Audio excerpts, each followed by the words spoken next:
Hello and welcome to a new episode of the Success Grid podcast. Here with me, Hussein Talib. I have a special guest today. Jason Fleagle is the founder and CEO of the growth consulting company Catalyst Brand Group and a content marketing manager for one of the best marketing agencies, Motava.com. Jason has also worked as a content creator with John Maxwell and Ziglar and Kevin Harrington from Shark Tank. So, Jason, welcome to the Success Grid podcast. Hey, thank you, Hussein. I'm so glad to be here and excited to share some value tips with your listeners. Awesome. Welcome to the show. So, I mentioned a little bit about you. Why don't you tell us a little more about who you are and what you do now? Yeah, for sure. So I have a very diverse background. Content marketing, digital marketing, and technology are kind of a sweet spot for me. But actually, before that, was involved in medicine. So I was cool. accepted into medical school and dental school. So I thought I was going to be a medical professional. I come from a medical family. My dad's a dentist. I have a number of siblings that are dentists, dental hygienists, doctors, medical researchers. So I thought that was my route that I was going to take. I ended up getting involved in doing nonprofit consulting as a college student.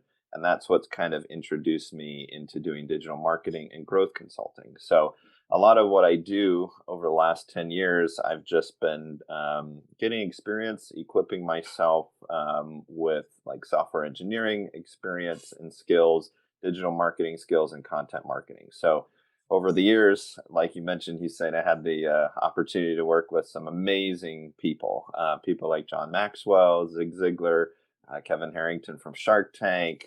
We worked with Russell Brunson from ClickFunnels as an affiliate, cool. Awesome. Onyx and Gauls, Ty Lopez. So a lot of really big names. Big names, in the industry, in the marketing, and this is cool. That's right. So, I mean, we had the opportunity to work with them on a number of projects, but the bigger thing for me was I was able to, see how they work behind the scenes and learn a lot of that. So today, currently, I work with Motava, which is primarily an SEO agency, but also do web development, have IT, so managed IT support services. And then any kind of digital marketing attached to that. So I lead a lot of the content marketing efforts there. So blog post creation, aggregation, do some SEO research, keyword analysis, and then manage the team of writers, designers, and developers for anything related to content marketing. And then my Catalyst company is focused on growth consulting. So basically a company is, at stage A. They want to get to stage B. What's the best way to get there? So I have a team of really trusted partners that we work together to figure out what's that best game plan. So we actually do a lot of custom software development, mobile app development, and then also some operation implementation. So project management tools, CRMs for a lot of sales and lead gen kind of platforms. So basically anything surrounding growth. Like, what's the best way to help get that company to the next level? And then my new company here, Wreckage Sports, we're a fight performance company. We provide all food grade, natural, organic products, supplements to fighters and athletes. And then we also have a B2B component where we work with dojos and gyms. So anyone in the boxing space, martial arts space, they do some kind of training or have a place where athletes can train in the fight space. We have a success kit that we provide to them. They can wholesale our products, but they also get access to a whole digital marketing suite of resources. Basically anything with Motava and Catalyst that we provide, we then do the growth implementation. Awesome. So you mentioned that you studied medical or went to medical school or something like that. So what happened that changed exactly from that to business? And what was the thoughts of your, let's say, family, your father, your mother, especially because we all know, like, a lot of people in all the world, most families that when their kids grow up and they want to go to college and universities, they push them either to go to medical school or engineering or maybe business school, like accounting and stuff like that. So what happened there? Yeah, so I grew up working a lot at my dad's dental office, his practice, and I loved the work that I did. I love serving other people, but I've always been an entrepreneur, and I've always had a passion for technology and how can I use those technology and systems to better grow nonprofits and businesses at a larger scale. Mm. So I loved working one on one with, patients, but I wanted to do something where, I could have a bigger reach. I wanted to work with all kind of companies. So I still do some work with medical companies today, which is amazing. I really enjoy that.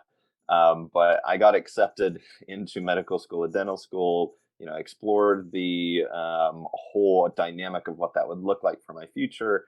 And just, after a lot of thought and consideration, decided not to go. And to answer your question about parents, my parents, I'm one of 10 in my family. So we have a Wow, large cool, family. awesome. Very large family. Yeah. Yeah, absolutely. So, Like me, I um, have the same thing here. yeah, awesome. I mean, I love big families. I'm a huge fan of big families, and I think it provides a different experience growing up. Like I loved it, and I mentioned, most of my siblings are involved in medicine in some capacity. So when I didn't go the route of medicine, becoming a doctor, my parents were. I mean, they were a little disappointed, of course, as most parents would be, but looking at my background, they saw, I growing up, I always, as an entrepreneur usually does, they figure out things to problems. Like I Mm, needed to make money, so I would always sell stuff to other people. I would sell things on eBay when it was first getting started. So I've always had that entrepreneurial spirit of doing things. So my parents were like, if you feel like this is what you need to do, then go do it and we'll support you 100%.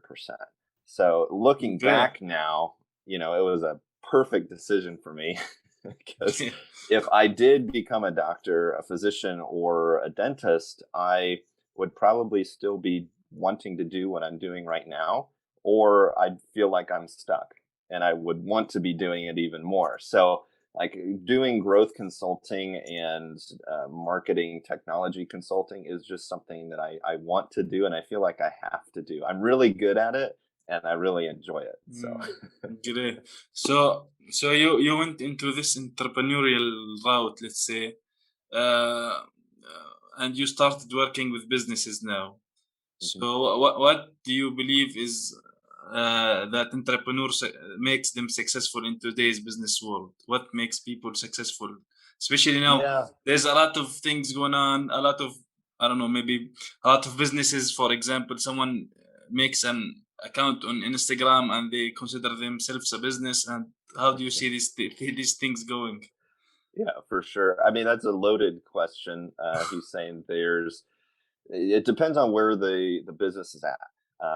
If a company is just starting out, making sure that the brand identity is really solidified. So understanding who you are, what you do, and why you do it are really important pieces of information that need to be determined. And then from there, when you understand that, you can really define more of that product or service that you're offering. So every business has a product or service that might be informational products, it might be a physical product, it might be software as a digital product.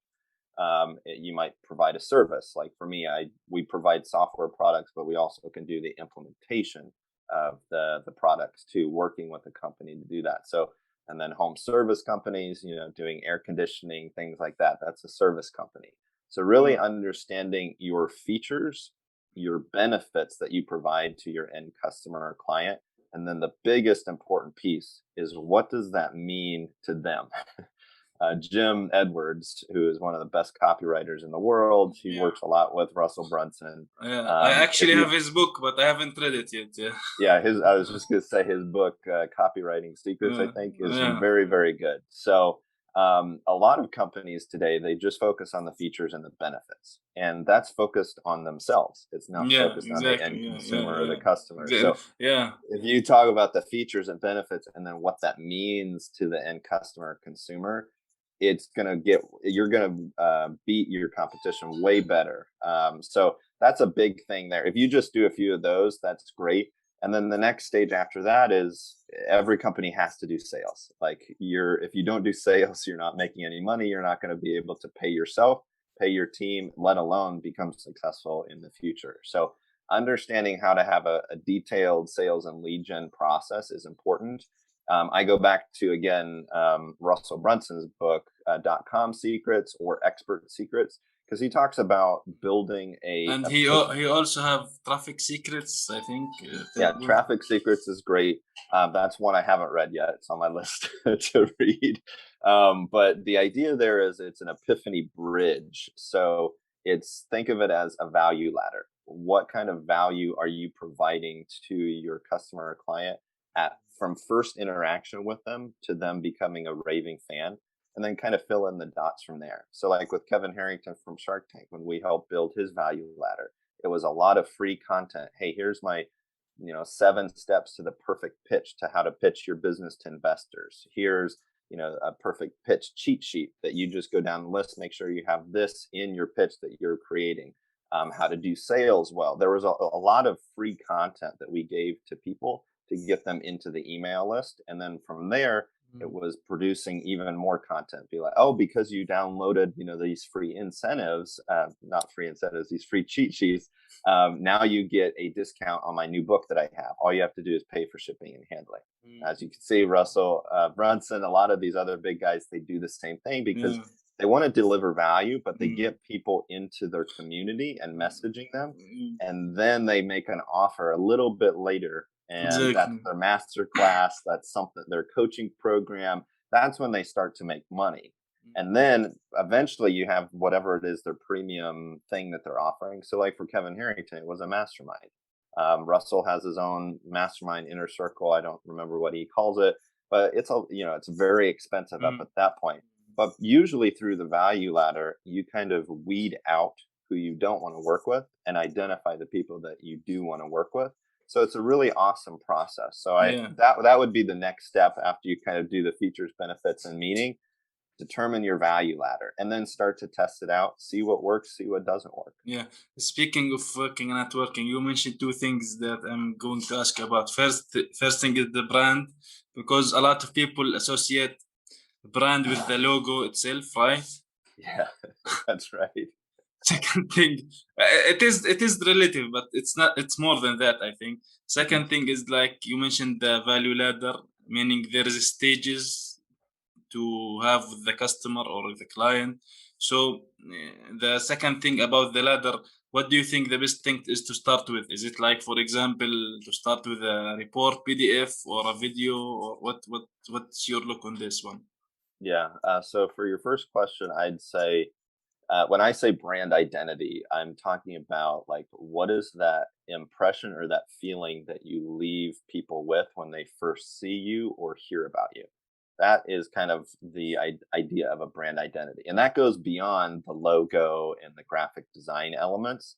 So a brand is really the ethos of what it is that you're trying to do. So like Amazon, eBay, Google, we know what their logos look like. Apple, but we have an idea of that feeling that it gives us because we've interacted with their products or have experienced like their customer service.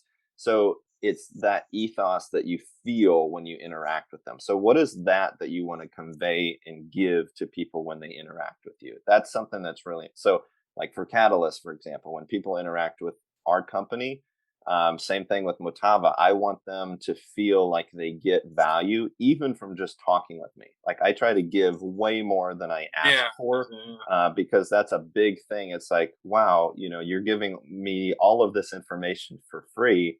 I can't imagine what I'm going to get if I start to pay you, for your services or your products. So that's the idea of when I say brand identity. How do you differentiate yourself from everyone else in your space, in your niche? And what do you do differently? Like what makes you the best choice out of anyone else? So Walmart has a great quote of the Walton family. He said that whoever can afford to spend the most to acquire a customer will always win. So think about that. Walmart has some of the lowest prices. They have a guarantee for a low price guarantee that they will match any price in any other store. because they know that when they get you in that first time, even though they're losing money, they're going to have the opportunity to continue to deliver value Yeah. because you're going to be coming back and buying more. Same thing like with Starbucks reward programs. So a lot of companies, they have these reward programs, they have things like that. They give an incentive, people join it, and then whether they realize it or not, they're being encouraged to come back. Yeah, repeat customer is what keeps businesses growing. Actually, you That's right. don't want customer to come on once and never come back. It's not a, don't think of the initial buy, think of the, what is the lifetime value, your the LVT, your lifetime value of that customer is so important because it's thinking about like every time I interact with a company, I might do a few different things. I give them free content, I give them a lot of resources that can help them. If they hire us to do like a website or something, yes, we do that, but then I'm always thinking about, okay, we got to this point. This is what I would recommend. Now we can do this for you if it's a good fit, if you liked working with us. But if not, let's both part ways. But you give them the opportunity, and you're kind of pushy because you mentioned that no one else has better products or services than you do. So if you communicate it well, you're authentic and you're trustworthy, people are going to choose you. I mean, it's like Amazon. They lose billions of dollars every year because they know if they can get you into their Amazon Prime program, that's where they're going to make their real money. Yeah, exactly. So you answered me on the first one on the brand, but regarding the second one, for the value ladder, what do you think is the best thing that people should offer? Like free Yeah. reports, videos, stuff like that. Because, like you mentioned, I sometimes used to watch Brendan Bouchard. His name is, I'm sure you know him. Oh yeah. Yeah, so he's talking a lot about the same thing. Like you offer free stuff, and then you say to the people, "I have this program or this membership or this whatever it is. If you like this free content, you're probably going to like this one." So he's not like pushing the sale. He's telling people, "I am offering a lot of things for free, and this is paid. If you like to get deeper into things, right?" Yeah, for sure. Yeah, so I usually recommend companies to start with what they have available to them. So, like for example, if you're a service-based business, and maybe let's use air conditioning company as an example. So, if you provide air conditioning services, going to do jobs and recording like a before and after. Hey, this is what a customer had. This is what we ended up solving for them. If you're interested in talking with us, we could definitely talk about doing the same kind of thing. So doing like a video walkthrough and putting it on YouTube and just sharing it with potential customers, or when people are looking in that area for air conditioning services, because Google owns YouTube, they're going to see, suggested video search results. So that's another easy way. Video content is one of the easiest ways that you can have a quick connection with people, because they can not only hear you, they see you, and they can see your body language to see if you're trustworthy, if you're like willing, if they're willing to reach out to you to talk about doing business. Same kind of thing with, if you're a product company, I still recommend video. So I have a Catalyst content formula that I've developed over the years, and I mean, just like this, Hussein, I'm on a lot of shows. I do a lot of speaking at conferences. I do a lot of podcast interviews. I do a lot of video content and podcast shows myself. And the biggest thing that we do is I'm on the shows, or I do a big piece of pillar content like one time, and then I repurpose that into different formats. So like for YouTube, I post the long, it's called pillar content, big pieces of content. I post it there, but then I transcribe it to have blog posts. I add it onto my podcast to have the audio component. So one piece of content that I recorded, I can put it exactly. And then from there, like you break out the long video into short video snippets that you can share, like maybe through a blog post or a guest blog post that you do on other platforms like a news outlet or a forum. And then from there, you have social media posts that you can share. So in my experience, like with Kevin Harrington, we did the Secrets of Closing a Sale Masterclass. We did 20 plus hours of video content. Whoa. So then we had years of content for Kevin's brand, his personal brand, to start promoting. So at any company, at any stage, I encourage you to think about, Like, what's your product or service? What are the main features, benefits, and meanings? And then from there, you should have an idea on how to create your content. Like, Mm. again, for me, I do a lot of content marketing. So, like SEO. Okay, what are some of the most common SEO errors that businesses make? I can do a video on that right away and say, hey, here's a free PDF guide to do your SEO checklist. So I gave you, this is the wrong things to do. Here's the right things to do. Go ahead and do it. Oh, by the way, if you need help doing this, our company can provide this service to you. And because you downloaded our free incentive, we'll give it to you at a discount as well. So those kind of processes right there, where it's what is the need that people have? What are the search keywords that they're typing in search engines to look for that need on how to solve it?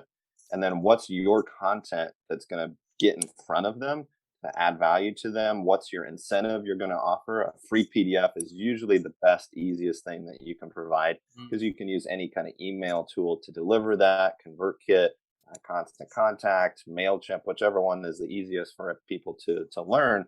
But it gets auto delivered as soon as they put in their email, and then you go from there. Hey, thank you so much for downloading this, and then introduce more about your story. So Yeah. any company, if you're just starting your value ladder, that's what I usually recommend. Yeah. You mentioned story, the word story. So how Yeah. can businesses discover their story to impact more, to have more impact on the customer and their business? Yeah, so it comes back down to just asking the right questions. Like, most companies, they have a visionary that is leading the company. So that's might be the CEO, it might be the founder, and it might be the founder is the operations officer or the marketing officer. It depends on who it is. But that visionary, I think, has a responsibility to clearly communicate whatever it is, that story that they want. So there's a process called the hero's journey. Mm. So, like Donald Miller from Story Brand talks a lot about this. I highly recommend checking out. I think his book is Building a Story Brand, but it's this idea that your business is a guide, that you work with your particular hero, and that's your customer. Your hero or your customer has specific challenges or like pitfalls that they go through on their journey from they're here, but they want this, or they want to go here. And how does the guide put those pieces into place to get them from where they are, help them go around the challenges and get them there in the best way possible? Again, Russell Brunson in his book Expert Secrets talks a lot about that process. Ryan Levesque from the Ask Method, who we've Yeah, worked with, very actually, good. he's having now like a workshop and is going Yeah, now and then. if you have the opportunity to learn any of his content, his masterclass, the Ask Method masterclass, is one of the best online courses I've ever gone through. I use it today when I work with companies, but it's the idea of how do you understand what those questions that people are asking, and then when you understand that content, the issues that they're facing, how do you create your messaging to connect what you have to offer with them in the best way possible? So hero's journey, define that. Like, what Mm. is the step-by-step process from first interaction? You as the guide, how are you going to connect with them? What are you going to provide to them along that journey that gets them to their ideal destination? So, Mm. and that's a story. You look at every great story throughout history. I mean, I'm a huge fan of Marvel and the Avenger movies that they've created. So it's that hero arc. Yeah. Everything has, here's our heroes. They're trying to do this kind of thing in their daily life. A bad guy or some bad thing happens, they need to do something about it, and then usually there's a guide or someone that comes in and be like, we need to do this, let's go. There's a battle, and then there's some kind of climax at the end. And Yeah. then if they're doing like a series that's episodic or something like that, then it's usually gives like a sneak peek into the next kind of thing coming. So, and then Mm. that's just a repeat of the hero arc, the story arc that they're doing again. So it's this Mm. constant process of rinse and repeat. Christopher Nolan, if you're a fan of Yeah. creating movies and script writing and creating stories, he's one of my favorite. I didn't even know what to call him because he does everything. Producers, he helps write the scripts. He's a writer, but basically the director. He helps come up with the story. And his idea of storytelling is amazing. Like, look at Inception, look at what he did with the Dark Knight yeah. trilogy. I am a big fan of Batman and the whole Batman. I have watched all the movies since the first one came out and till now. But I don't know where the franchise is going. I'm waiting for the next one. We'll see. Yeah, because Robert Pattinson, I think, is the new Batman in this next one. So we'll see how that goes. But I like The Dark Knight. I think was one of the best movies of all time. The storytelling in that was just truly amazing. Like Tenet is a new one that I haven't seen yet. I've heard good things about it, but it was very time driven. So as you notice, like in Christopher Nolan's story, he loves to share stories of things that he's very interested in or passionate about. Like Inception, he did about dreams because he's been obsessed with dreams and like, what does that mean? Tenet is all about time, and what does that mean? Interstellar, was about space and relativity. And so I love how he does, like Interstellar is one of my favorite movies of all time. Just the storytelling and then the way that you lead people on that journey with you is amazing. So think about that, like, and apply it to your business. How do you use that same kind of storytelling and that same kind of experience? Now you can't do it, at that same kind of level unless you're already a multi-million-dollar business or $1 billion business. But what can you do at your current level that you're at and provide an experience or value to that ideal client or customer? Yeah. So how do you see the things that facing entrepreneurs affecting the growth or the decline or the stability of their business? Because what do you think the challenges are facing entrepreneurs? Speaking of the story. Yeah, I mean, specifically with the story, it's just like it's a requirement. You have to have it. If you don't have a clearly defined story, and that's again your brand identity, your brand ethos, you aren't able to do the three important things of your business which come next, and that is your sales and lead generation, your marketing, and then your operations. So sales and lead gen is all about selling your product or service. So you have to use your story to sell what it is that you have. Marketing is all about messaging, like producing content, messaging around using SEO, video marketing, text message marketing, email marketing, whatever it is that is the common. You need to think about where people hang out. Who are those customers or clients and where are they hanging out? Do the research, find out where they're at. And then marketing's job is to produce messaging materials, content, value, free content, paid content directly to them where they're hanging out, and using SEO to do it again in the right way. And then operations is all about systems. Like, how are you managing with the CRM, all of those contacts that come in, the leads that come in, project management. How are you managing finances? How are you managing your team? I love to tell people you're only as good as your team that you surround yourself with. So like, how are you doing project management? How are you adding in accountability and things like that on this is our future direction. We need to track our progress. What gets measured, what gets managed, it gets done. So those are some of the big challenges that a lot of companies face. So develop your story. If you don't have a story, develop it. And then sales, marketing, and operations, having those silos of the company clearly defined are really important. Whenever I work with a company, it's usually one of those 4 areas or more that they have challenges with. And then we work with them to solve those challenges in there. Like with operations, it might be they need a new website because their SEO is horrible. Their page speed is horrible. They have, we've found that their audience is younger, or the majority of their traffic is on mobile devices. Well, maybe let's create a mobile app that delivers value to them, content to them based on, what they're already interacting with and where they're. So a lot of where are they hanging out? Do the research. Let's see that. And then what can we build or what can we improve that we already have to, not only make more money, but better serve the customers that we're trying So speaking of marketing, and where do your people hang out and where are they? So what do you see businesses, the pitfalls they are doing now? Because, for example, social media in general, Facebook, Twitter, and a lot of social media channels now, right? So what are the pitfalls our businesses making now?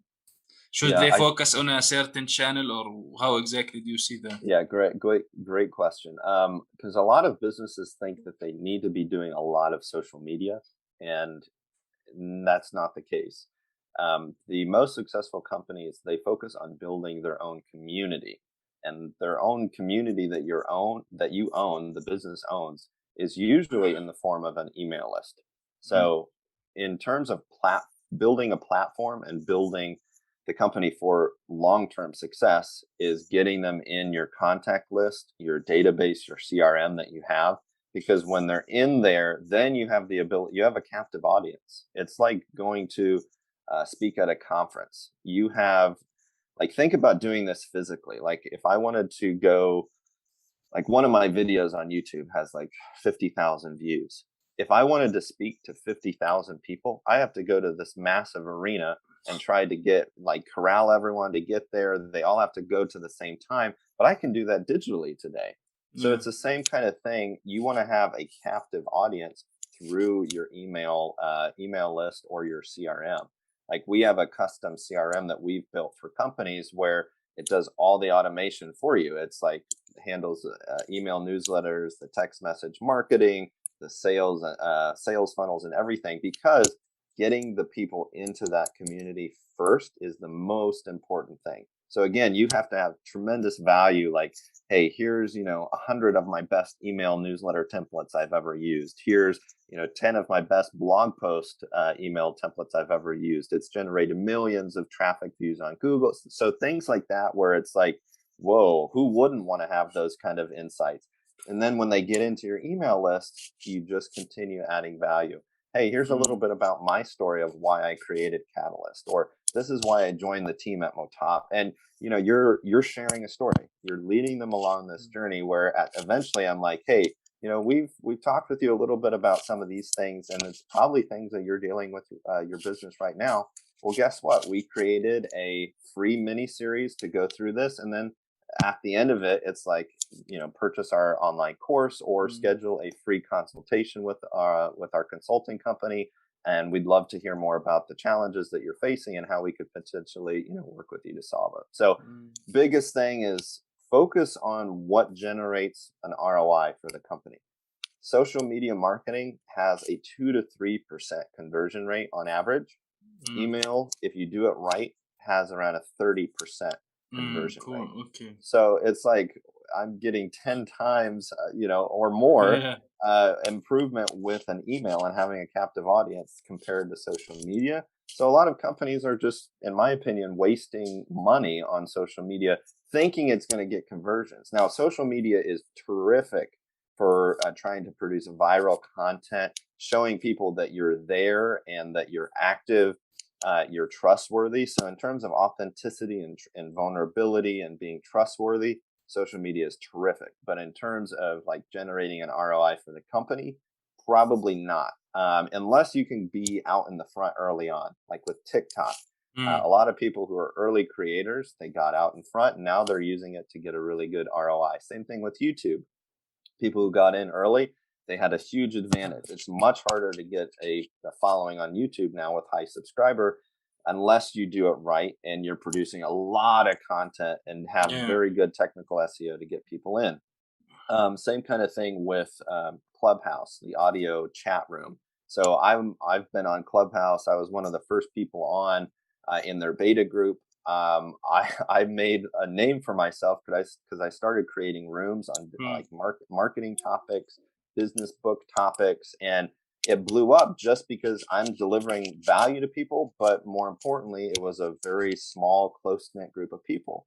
And then mm, now, there's millions and millions of people on Clubhouse using it. So it's much harder to get your name out there and kind of get a footing to get, potential customers, clients in. So, and usually when you're trying to fake yourself, like when people go online and they do videos and stuff and they're like, oh, buy my product, like the customers can see through that. So mm. think about the value that you're offering Yeah. first, and then be like, by the way, this is why I created such and such product or our Yeah. service that we do. So it's just way more of a open, inviting kind of an ask rather than, hey, you need to buy this now. Yeah, so you mentioned like your own platform. So earlier today, I was reading an article about Instagram and how it's like declining. I don't know how that's much true, but I experienced it myself on my own Instagram account. It was going up very fast. I left it for a while and didn't post that much. And now when I am posting again, it's like the engagement is low. It's not reaching like the organic reach itself, like Facebook and stuff like that. It's not very good anymore. So having like you mentioned, an email list is something that is could be considered your own thing to have. The best thing that you can do to build a business, right? For sure. And most of the good companies on social media that do a lot of promotion, they push people to some kind of thing that gets them onto their email list. So like if it's a free download or a free piece of content, oh, you got to go to this page to give your email. So the whole focus is on, they've got a captive audience, but they're using that audience to then get them into some kind of other database that they can use in the future. So, and to your point, Instagram, they constantly are changing their algorithm. It was a huge change relatively recently, months back. They changed it where they launched Reels. So if you are producing content on Instagram, Reels, using Reels to produce your videos is really, really good. So I've been testing out a lot of TikTok videos and then Reels to see just what performs, what doesn't, what works and what doesn't. But again, if you're just starting out, like you've got to generate sales and leads. So using an email list and having some kind of incentives to get people on there is a great starting point. As you start to get in some people and make some money, do some sales, you're able to have a little bit of bandwidth and flexibility to explore other things and do some testing. I recommend companies to try to self-fund their growth as much as they can. And usually that's, hey, what's our low-hanging fruit opportunities? What's easily accessible to us? Let's try it, figure out what works. And then when we make some money from it, let's devote, X amount of dollars to that to do our phase 2 kind of testing and potential other ways that we can grow. Actually, I discovered the Reels on Instagram relatively new, so I was posting a little bit. But I guess this kind of thing needs like a lot of views. Like you said, you test, so I tested. I post some here and there. Some does not get views at all, like stays 0, 1, 2. Some reaches like 1,000-2,000. That the maximum is, I think, I got about 2,000 like views. But I think in Reels, for example, you need a lot more than that, because when I see 2,000 views, you don't see a lot of people even liking or following a few. Right. So you need like 10,000, 100,000 to get on your reel to get real engagement and real. So yeah, social media is getting, I don't know the word, maybe tougher and tougher. That's right. Well, here's the thing. Like yesterday, I was doing a lot of research into it because one of the big things that we have companies and clients reaching out to us on is building a Clubhouse-like app for their business. And I had to do a lot of research into that just for the projects that we were doing for these companies. And Facebook, Twitter, TikTok, a lot of the major, what's the other one? WeChat, a lot of the major social media platforms, chat tools, they're going to be rolling out this audio room feature. So that's going to be, I always tell people, if you want to see the future of what's going to be important, look at what companies are currently investing in and what they're telling their teams to work on, because that's going to be released in 6 months to a year. Yeah, but I see a lot, speaking what working on, because the concept of, for example, Reels and Instagram came out, I think, from TikTok. So they're exactly. Like taking now from each other. So right. They want to keep people in that platform. They don't want them to go to another one. That's exactly. Well, that's the biggest thing with Clubhouse of why it was so successful. You have a very captive audience. It's very close knit. It's like very intimate rooms. Like they have massive rooms. Like the largest rooms that you can have are 5,000 people in there. So that you can have large rooms, but the best rooms, in my opinion, are the ones that are like, 10 to 20, 30 people in there. Because then you have the opportunity to really talk to everyone and get to know Mm, everyone. So having that in the moment ability to talk with people is huge. Like we're building a custom social network for a company now, and they wanted this like ability to have rooms where the people in their social network can be like, hey, I want to create rooms. I want to talk with, so and so that we're going through the same online courses. We've been talking in groups online. I'd love to just, talk with them rather than mm, typing on the keyboard or something, So having that feature of better connecting with people is important. And yeah. if that keeps you on the platform, that's, yeah, absolutely What gold what mine, do because you that's what lifetime yeah. value. What do you think about live streaming in general, whether it's on YouTube or other? Live streaming Is it a good thing to do?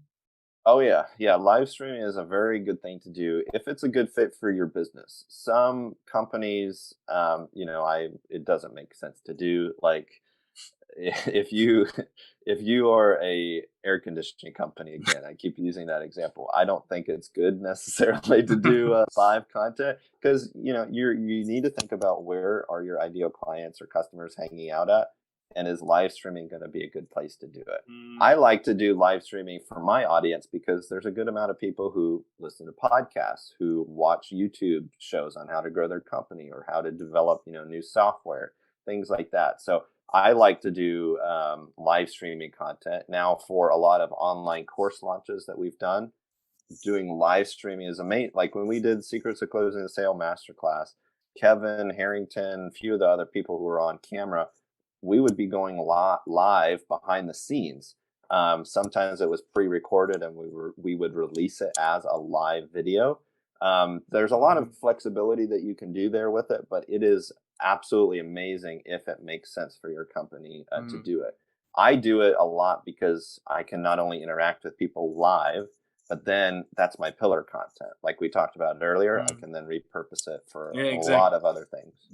Yeah, like me, recording the videos now. I chop them down and have highlights to post in, for example, Instagram, Pinterest, because Yep. I saw that Instagram, for example, when you upload the whole video for like 30 minutes, it's not that good when you upload a chunk of the video, like 1, 2, 3 minutes maximum. Yeah. Oh yeah. So Yeah. what can be? Like Yeah. Gary V is Mm. a great model to follow for that, because he has this podcast show, and if you're subscribed to his show, you already can kind of see he does the exact same Yeah, thing. yeah. He Actually, I turns saw on the video and records, and yeah, then uses it all for different things. I actually, I think one time I listened to one of his episodes, and in that episode, I think he directed people to go to download some kind of a PDF or a slideshow. Hmm. In that slideshow, he explains like when you, for example, recording this video for like 20, 30 minutes or more or an hour, you can upload it, for example, on YouTube, and then you can chop it down and use the audio, bits of video Yeah, here and there, use some quotes. So yeah, it's like you mentioned, content for that's for right. another week or another month. Absolutely right. Yeah, I mean, it's very valuable. Like, think yeah. about it. Like Gary has a team of 21 people who just do that for him, repurposing all the Oh, content. So he okay. produces tons of content, every day. So it makes sense to have someone that does that. So, like, to your point though, with Instagram specifically, his team, his designers design all those short video pieces, and then they Mm. direct them to, the hey, go on, Apple Podcasts and listen to this, or go on my website or the show website to listen to this in more detail. So it's quick snippet. Like Grant Cardone's been doing a lot of it too recently. Short form video, snippet on, hey, here's my key takeaways, and then give people the opportunity, if you want to learn more, listen Yeah, or watch the yeah, full exactly. video. So. Okay, cool. So, what do you think businesses should do to stay or grow their businesses? Yeah, I mean, I always recommend asking the right questions and work backwards from there. Mm, So, like, I'm data oriented. So I come, like we talked about early on, Hussein, mm, I come from a data background, research background. So, looking at data analytics is really important. So, like with your website, look at Google Analytics, look at Google Search Console to see how your search traffic is performing with the keywords that people type in to find your content online. And then usually from there, when you do look at the analytics, like on social media, your email, your website, wherever you have things out there that you can kind of track, look at the numbers and see what is performing, what's not, and then lean more into what's working and kind of minimize what's not working. That's the easiest kind of low hanging fruit opportunity. So like I work with a lot of AI, machine learning, computer manufacturers to produce content for them. And we look at the Google Analytics every week to see what are our best performing keywords in Google Search Console. And we use Ahrefs to do a lot of the SEO research and analytics too. We look at that and then we're like, hey, this one wasn't very good over this period of time. Maybe we should scale that back. This one did really well. And then when we published it on other online publications, it got a lot of traffic. So this is something that we should probably lean more into here soon. And then the bigger picture is you also look at evergreen kind of content, because some things might be trending and that's great. You get a quick hit, get some traffic in, but evergreen content is really important too. That's long-term growth. It's common things that people are always wanting to know more about. Like if I talk about a specific algorithm change that Instagram did in like June of 2021, that's not going to be relevant, over a period of time. So, but if I talk about common things that social media platforms change in their algorithms and what to watch out for, that's more evergreen than, a specific date, a specific kind of platform. So Yeah, because those are important things to think about too. yeah, because they keep updating. So even on YouTube, for example, I uploaded a video on YouTube like 2 years ago and had no views at all. Yep. And like 6 months ago, suddenly went to 5,000 views in like 5 days or something. So you this kind of algorithms, social media nowadays, too much going on. I don't even I don't even look at them. Yeah, most of it, if you have the opportunity if you want to do social media, the best my best recommendations for platforms are to do YouTube, Pinterest, and Facebook. Facebook still, it gets a bad rap, but they're still the That best in my a opinion. lot of people there, yeah. And And Pinterest, because it works like a search engine. It's not like exactly. yeah, Yep. yeah, Yeah, so basically. YouTube, you get a lot of the SEO perspective, important pieces, and then Pinterest, yeah, like to your point, you're saying it's a search engine. So Mm, putting content up there is going to be evergreen. Like social media, when you put posts up there, it's not relevant after a period of time. A mm, week or 2 weeks, usually, probably much shorter in a lot of cases, but if you regularly reshare it, like when I do content calendars for companies, we try to reshare like top performing content over a period of time, just because people were interested in it. And if it's again evergreen, it makes sense to do it. But yeah, I don't think it's good to focus on all the platforms. You need to focus on what's relevant. One of my mm, friends out in California, he has a VA company. So thousands of VAs, businesses can hire them to like outsource their work and augment their team. Well, he wanted to test out TikTok. So he bought this crazy gaming chair.